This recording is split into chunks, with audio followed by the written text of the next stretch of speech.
السلام عليكم ورحمة الله وبركاته. أهلا بكم معايا فيديو جديد من فيديو النهاردة إن شاء الله هشرح فيه معاكم طريقة عمل مربع جديد جميل جدا وسهل وبسيط في نفس الوقت. أتمنى يا رب إن هو ينول أعجبكم. ما تنسوش إذا عجبكم الفيديو تدعموني بلايك وشير وسبسكرايب. نقدر نستخدم مربعنا النهاردة أكتر من استخدام لعمل بطانية بيبي أو مفرش سرير أو خدودية أو شال مستطيل أو بلوزة أو كارديجان أو كوفية أو شنطة، يعني نقدر نكون منه أي حاجة إحنا عاوزين نكونها من مربعات. هنستخدم مجموعة كبيرة من الألوان على شرط إنه يكون لون قاعدة المفرش أو البطانية هو الوحيد الموحد عندنا، لكن تقدري داخل المربع تشتغلي بمجموعة كبيرة من الألوان حتى لو هتستخدمي بقايا الخيوط المتوفرة عندك، لأنك بتعملي مجموعة كبيرة جدا من الألوان. هنقول بسم الله الرحمن الرحيم. هشتغل بخيط صوف متوسط السمك مع إبرة رقم 3.5 ملم. في البداية هبتدي أكون دائرة مكونة من 4 سلاسل. هسيب مسافة من الخيط والف الخيط حلقة على الهواء، بدخل داخل الحلقة اسحب الخيط واخرج، طرف الخيط بشده بقى في عقدة البداية. عشان اكون سلسلة بيكون عندي على الابرة حلقة. بسم الله الرحمن الرحيم. بلف الخيط واخرج منها 1 2 3 4. هسيب ال3 سلاسل الاخيرة واروح لاول سلسلة في الحلقة الامامية، بدخل اسحب الخيط واخرج منها من الحلقة اللي عندي على الابرة. هبتدي اكون 16 غرزة عمود بلفة. ارتفع 1 2 3 سلسلة واعتبره اول عمود بلفة عندي، وادخل اشتغل بعد منه 15 غرزة عمود بلفة. ازاي بشتغل غرزة العمود بلفة؟ بيكون عندي على الابرة حلقة، بلف لفة واحدة لاني جاي من اسمه ان هو يكون اسمه عمود بلفة، معنى كده ان انا بلف الخيط على الابرة مرة واحدة. اصبح معايا حلقتين الاساسية واللفة اللي لفتها. بدخل فراغي تحت الدائرة تحت السلاسل، اسحب الخيط واخرج. معايا على الابرة 3 حلقات، هلف الخيط وبخرج من حلقتين، بيتبقوا 2 بلف الخيط وبخرج منهم كده. 1 2 3 4 5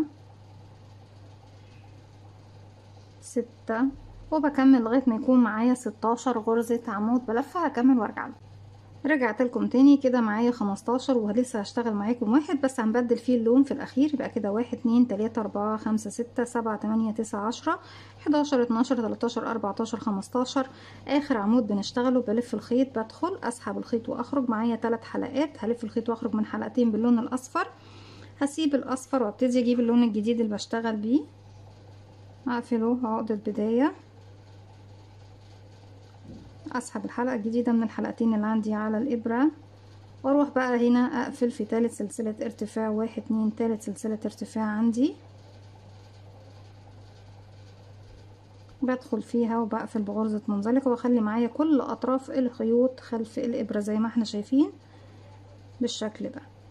السطر اللي جاي برتفع 1 2 3 سلسلة وفوق اول فراغ بعتبر ده طبعا اول عمود بلفة. هشتغل كمان 2 عمود بلفة في نفس الفراغ.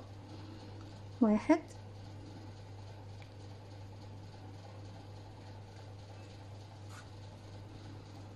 كمان عمود في نفس الفراغ، يبقى اشتغلت 3 عمود بلفة. هاخد سلسلة مسافة، هسيب بقى الخيوط دي في الخلف وبعد كده الف الخيط السلسلة بسيب تحتها فراغ، يعني اخدت سلسلة من فوق اسيب تحتها فراغ واروح للي بعده واشتغل 3 عمود بلفة. 1 2 في نفس الفراغ 3، اخد سلسلة هسيب تحتها فراغ واروح للفراغ اللي بعده اكون 3 عمود. 1 2 3 سلسلة هسيب تحتها فراغ واروح للي بعده 3 عمود، وهكذا لغاية ما اخلص السطر كله بنفس الطريقة. سلسلة بسيب تحتها عمود والعمود اللي بعده بشتغل فيه 3 عمود لغاية ما اوصل لنهاية السطر. هكمل وارجع لكم. رجعت لكم تاني. في نهاية السطر قفلت بمنزلقة في ثالث سلسلة ارتفاع، وبعد كده سحبت الخيط وخرجت من الحلقة وقصيت الخيط، وبعد كده بسحبه بقى بخفيه تحت الشوط.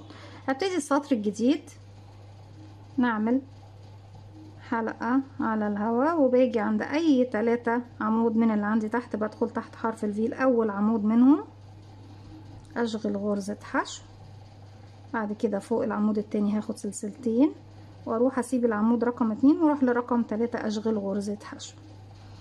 عندنا زي ما احنا شايفين مكان السلسلة هشتغل من فوقيه، بس مش هشتغل عليه، هو هشتغل من فوق المكان دوت غرزة عمود بلفة امامي. هنشوف ازاي بلف الخيط على الابره، بسيب السلسله، وهنا عندي العمود الاصفر ده اللي كنا سايبينه تحت، باجي من الامام قبله فراغ وبعده فراغ. بردك مش هشتغل على حرف الفي الخاص بي، هاجي بدخل في الفراغ اللي قبل العمود، ارفع العمود لفوق بالشكل ده الابره، واخرج من الفراغ اللي بعده، اسحب الخيط واخرج. معايا على الابره 3 حلقات. انا عايزاه يكون عمود بلفه امامي بس كمان ممتد. الممتد ده بعمل فيه ايه؟ معايا 3 حلقات، هلف الخيط واخرج من حلقه واحده، اتبقوا ال3 تاني، هلف الخيط واخرج من حلقتين، اتبقوا 2، هلف الخيط واخرج منهم. بالشكل دوت وصلت للطول اللي انا محتاجاه. احنا السلسله خلاص اشتغلنا فيها فوق المكان دوت غرزه العمود الامامي الممتد. هاجي بقى هنا هيقابلني ال3 عمود، بشغل على اول عمود منهم حشو، سلسلتين 1 2، وبسيب رقم 2 واروح لرقم 3 واشغل حشو. برجع تاني بلف الخيط على الابره، هسيب السلسله واسيب كمان راس العمود نفسها، وهاجي للعمود نفسه، بدخل في الفراغ اللي قبله، ارفع العمود على الابره، اخرج من الفراغ اللي بعده، اسحب الخيط واخرج. معانا 3 حلقات، هلف الخيط واخرج من حلقه، اتبقوا ال3 هم الف الخيط واخرج من 2، اتبقوا 2، هلف الخيط واخرج منهم زي ما احنا شايفين. مكان السلسله خلاص فيها العمود الممتد الامامي. هبتدي بقى اكرر نفس المساله دي فوق العمود الاول من ال3 اللي جايين حشو، سلسلتين، بسيب تحت السلسلتين العمود اللي في النص، وباجي بعمل حشو، ارجع عمود ممتد امامي زي ما احنا شايفين فوق مكان السلسله لغايه ما بخلص السطر كله بنفس الطريقه. هكمل وارجع لكم. رجعت لكم تاني في نهايه السطر، بروح لاول غرزه اشتغلتها وبقفل فوقيها بغرزه منزلقه. اجيب لون جديد، هبتدي اقفل عقدة بداية، اسحبه من الحلقة اللي عندي على الابرة. فوق غرزة الحشو بشتغل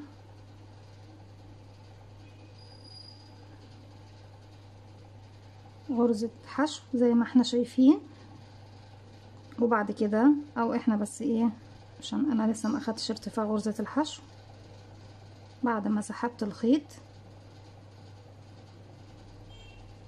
هرتفع بس السلسلة، وبقى في نفس المكان هو بشغل غرزة الحشو بتاعتي. انا كده اشتغلت فوق غرزة الحشو غرزة حشو، هاجي فوق السلسلتين بشتغل 2 حشو كده، 1 2، هيقابلني غرزة الحشو بشتغل فوقيها غرزة حشو، بقى عندي كده عفوا 1 2 3 4، وغرزة العمود الممتد بشتغل فوقيها بردك ايه غرزة حشو 5، وفي العمود هنا لما هاجي بردك هشتغل فوقيه غرزة حشو يبقوا 6. هاجي هنا عندي هلاقي المكان اللي فيه عفوا كده 1 2 3 4 5، وهشتغل كمان غرزة الحشو اللي جاية. هاجي فوق السلسلتين دول هبتدي الف الخيط على الابرة واشتغل 3 عمود بلفة، 1 2 3، سلسلتين 1 2، واجي 3 عمود بلفة، 1 2 3. نبتدي نشتغل على الحشو حشو، وعلى العمود الممتد كمان حشو، اشتغل على الحشو اللي بعديها حشو، السلسلتين 2 حشو، 1 2، ارجع حشو، والعمود حشو، والحشو اللي بعدها كده حشو زي ما احنا شايفين بالشكل ده اهو. وابتدي هنا اكون زاوية جديدة مكون من 3 عمود بلفة، 1 2 3 بالشكل ده، سلسلتين 1 2 3، وبكرر زي ما احنا شايفين كل فراغ بيقابلني بشتغل عليه غرزة حشو واحدة. ولما بوصل للزاوية تانية بصوا بشتغل على المكان ده كله حشو، في السلسلتين الاولانيين بشتغل حشو كده، السلاسل الاتنين التانية بكون فيها زاوية، مرة بكون زاوية، مرة بشتغل حشو، مرة بكون زاوية، مرة بشتغل حشو، وهكذا لغاية ما بخلص ايه المربع كله. هكمل مربع بنفس الطريقة وارجع لكم نكمل مع بعض. رجعت لكم تاني كده، خلاص خلصنا السطر. في اول غرزة ببتدي اقفل بغرزة منزلقة، هسيب اللون اللي معانا ونبتدي بردك نضيف لون جديد. زي ما قلت لكم بستخدم فيها مجموعة كبيرة جدا من الالوان. بنقفل بالشكل ده، ابتدي ارتفع سلسلة، وفي نفس الفراغ هشغل غرزة حشو. هنا انا اشتغلت اول غرزة حشو عندي، هي كانت غرزة الحشو اللي كانت عندي تحت، بعديها كمان 1، يبقى كده 2 3 4 زي ما احنا شايفين. غرزة العمود الامامي مش هشتغل على الحشو اللي فوقيها، لكن هلف الخيط وهاجي على العمود بقى الامامي. انا سبت غرزة الحشو اللي فوقيها ما اشتغلتش فيها، لكن هشتغل على العمود ده عمود امامي ممتد. الف الخيط واخرج من حلقة، الف الخيط واخرج من حلقتين، الف الخيط واخرج من حلقتين. انا اشتغلت العمود ده، يبقى هسيب ايه الفراغ اللي بعده اللي وراه عفوا اهو، ده مش هشتغل فيه. الغرزة بردك الاولى من الحشو مش هشتغل فيها، الغرزة التانية اللي هي غرزة العمود الاولى من التلاتة مش هشتغل فيها. هروح مباشرة، بس اجيب الخيط في الخلف، لتاني عمود من الاعمدة واشتغل غرزة حشو زي ما احنا ايه شايفين. والعمود اللي بعده كمان غرزة حشو. السلسلتين هشتغل فوقيها 3 حشو، 1 2 3. ارجع اشتغل 2 حشو على 2 عمود من التلاتة، 1 2. هسيب العمود التالت وهسيب غرزة الحشو دي، وغرزة الحشو التالتة اللي بتكون فوق العمود نفسه بردك بسيبها، واروح اشتغل عمود ممتد فوق العمود ايه الممتد بالشكل ده اهو زي ما احنا شايفين. انا سبت من ورا ايه، بصوا دي اخر غرزة اشتغلت فيها، سبت 1 2 3 واروح لرقم 4. بس نرجع بردك نرجع. انا كده عندي دي اخر واحدة كده، 1 2 3، دي رقم 4 اهي، هبتدي اشتغل عليها زي ما احنا ايه شايفين بالشكل ده. تمام يا بنات. هشتغل بقى 1 والغرزتين اللي فوق السلسلتين، يبقى 2 والغرزة اللي بعدها 3 واللي بعدها 4. في المنتصف هنا بيكون عندي 4 غرز بس. الغرزة اللي فوق العمود ما بشتغلهاش، بشتغل على العمود نفسه عمود ممتد.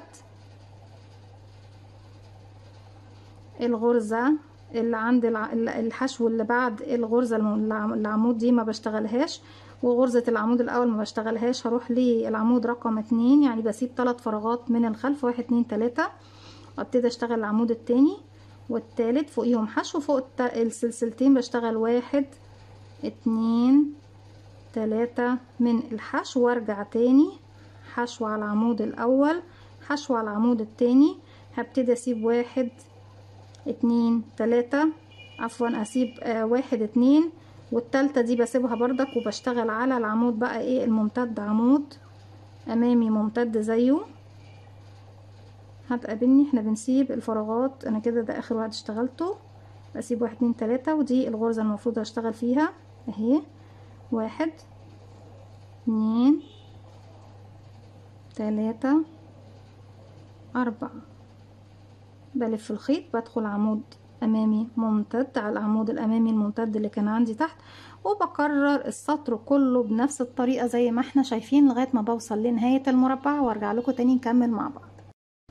رجعت لكم تاني، وكده في نهاية السطر خلاص. اخر حاجة عندي كانت العمود الممتد. فوق اول غرزة بدخل بقفل بغرزة منزلقة بالشكل ده. ممكن اسحب لون تاني من الالوان اللي كانت موجودة عندي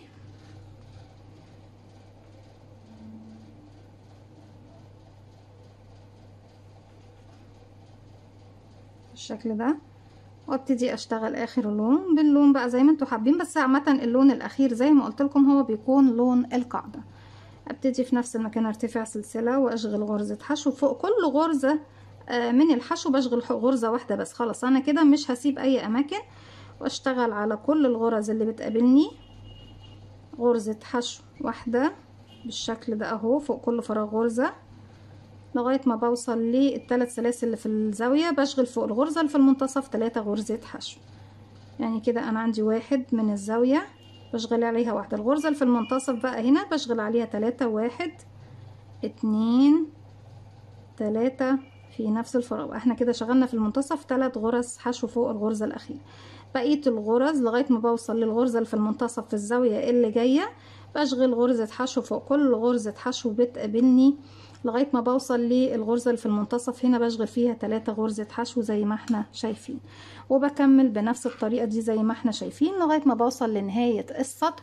وطريقة التشبيك بتكون باستخدام الخيط والإبرة أو استخدام غرزة المنزلقة، والاتنين شرحناهم قبل كده على أكتر من فيديو في القناة. أتمنى يا رب إنه يكون سهل وبسيط عليكم. ولو محبين إن احنا نعيد طريقة التشبيك تاني مفيش مشكلة. دي كانت فكرة الفيديو، مش هطول عليكم. بكمل بقى السطر بنفس الطريقة طريقه. دي كانت فكره الفيديو او مربعي النهارده. اتمنى يا رب ان هو يكون سهل وبسيط وينول اعجابكم. ما تنسوش اذا عجبكم الفيديو تدعموني بلايك وشير وسبسكرايب، واستنوني في فيديو جديد من وي. ومتنسوش كمان تفعلوا زرار الجرس عشان يوصلكم مني كل جديد. السلام عليكم ورحمه الله وبركاته.